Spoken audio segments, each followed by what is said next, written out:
कभी सोचा है कि हमारी कुछ सबसे बड़ी परेशानियां या बीमारियां उनकी जड़ कहीं और हो, फिजिकल नहीं बल्कि स्पिरिचुअल?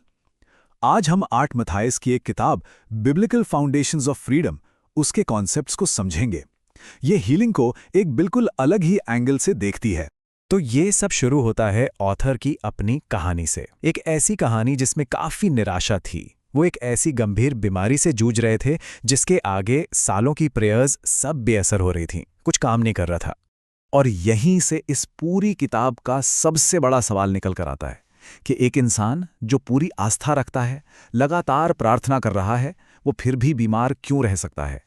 ये एक ऐसी बात है जो शायद हम में से कई लोगों के मन में कभी ना कभी जरूर आई होगी। इसका जवाब ऑथर बहुत सीधा देते हैं और हो सकता है थोड़ा चौंकाने वाला भी लगे। वो अपने प्रीफेस में लिखते हैं, मैं समझ गया हूं कि परमेश्वर मेरे बिना पछताए करे पाप के कारण अपने पवित्र स्वभाव का उल्लंघन किए बिना मुझे ठीक नहीं कर सकते थे। अब ये एक बहुत बड़ा स्टेटमेंट है और इस किताब का पूरा फाउंडेशन इसी एक आइडिया पर टिका हुआ है।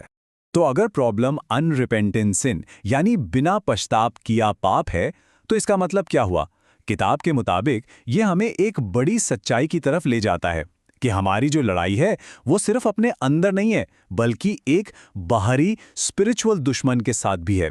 तो चलिए समझते हैं कि ये असली दुश्मन आखिर है कौन। किताब कहती है कि हमारी असली लड़ाई मांस और लहू से नहीं है, मतलब इंसानों से नहीं है, बल्कि एक अनदेखे एक स्पिरिचुअल दुश्मन से है। ये कॉन्सेप्ट इफिसियों 6:12 से लिया गया है, जो हमारी रोजमर्रा की स्ट्रगल्स को एक बड़े स्पिरिचुअल वॉर के हिस्से के तौर पर देखता है। यहाँ इस स्पिरिचुअल कॉन्फ्लिक्ट को बहुत अच्छे से समझाया गया है। देखिए, एक तरफ है परमेश्वर का नेचर, प्रेम, आनंद, शांति, और ठीक इसके विपरीत दूसरी तरफ है दुश्मन का नेचर, घृणा, डर, रिजेक्शन। किताब कहती है कि लड़ाई असल में इन्हीं दो फोर्सेस के बीच है। और इसी पॉइंट से पाप यानी सिन की डेफिनेशन ही पूरी तरह बदल जाती है। इस फ्रेमवर्क के हिसाब से पाप सिर्फ कोई गलत काम करना नहीं है, बल्कि ये दुश्मन के नेचर को अपने जरिए मैनिफेस्ट होने देना है, उसको काम करने की इजाजत देना है। ये सीधे सीधे हमारे बिहेवियर को एक स्पिरिचुअल पावर से जोड़ देता है। तो सवाल उठता है कि ये स्पिरिचुअल लड़ाई ये आखिर होती कहाँ है? क्या किसी बाहरी दुनिया में? किताब का जवाब है नहीं।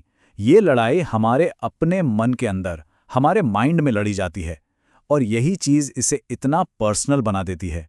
तो इस लड़ाई में दुश्मन का सबसे बड़ा हथियार क्या है? किताब कहती है वो है आरोप, एक्यूजेशन। यही वो मेन स्ट्रैटेजी है जिससे स्पिरिचुअल दुश्मन अटैक करता है। और ये जो एक्यूजेशन की स्ट्रैटेजी है, ये 3 डायरेक्शंस में काम करती है। पहला, परमेश्वर पर आरोप लगाना, दूसरा, दूसरे लोगों पर आरोप लगाना, और तीसरा, खुद पर आरोप लगाना। ये ऐसे थॉट पैटर्न्स हैं जिन्हें हम अक्सर अपने मन में आते जाते देखते हैं। ओके, तो हमने प्रॉब्लम को समझ लिया, बैटलफील्ड भी देख लिया कि कहाँ है। अब सबसे बड़ा सवाल, इस लड़ाई को जीता कैसे जाए? चलिए अब किताब में बताई गई जीत की स्ट्रैटेजी पर फोकस करते हैं। इसमें जो सबसे मेन डिफेंसिव स्ट्रैटेजी है वो इस स्क्रिप्चर से आती है, और हर एक भावना को कैद करके मसीह का आज्ञाकारी बना देते हैं। इसका मतलब बिल्कुल साफ है, अपने थॉट्स पर एक्टिवली कंट्रोल करना। और इस प्रोसेस को यहाँ 3 आसान स्टेप्स में बताया गया है। ये एक बहुत ही प्रैक्टिकल तरीका है। स्टेप 1, जो थॉट मन में आ रहा है उसको पहचानिए। ये आ कहाँ से रहा है? स्टेप 2, उस थॉट को परमेश्वर की सच्चाई के अगेंस्ट टेस्ट कीजिए। और स्टेप 3, अगर वो थॉट एक झूठ है तो उसे पूरी तरह डिमोलिश कर दीजिए, नष्ट कर दीजिए। अब हम आते हैं उस चीज पर जिसे इस किताब में एक बिलीवर के लिए सबसे इंपॉर्टेंट और सबसे पावरफुल वेपन माना गया है। किताब का आर्ग्यूमेंट बहुत ही सीधा है।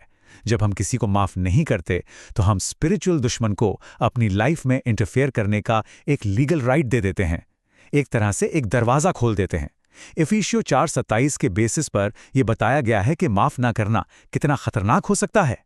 और इस बात पर और जोर देने के लिए किताब इस स्क्रिप्चर को कोट करती है, और यदि तुम मनुष्यों के अपराध क्षमा न करोगे तो तुम्हारा पिता भी तुम्हारे अपराध क्षमा न करेगा। ये माफ न करने के गंभीर स्पिरिचुअल कॉन्सिक्वेंसेस को साफ साफ दिखाता है। तो यहाँ फॉरगिवनेस का पूरा मतलब ही बदल जाता है।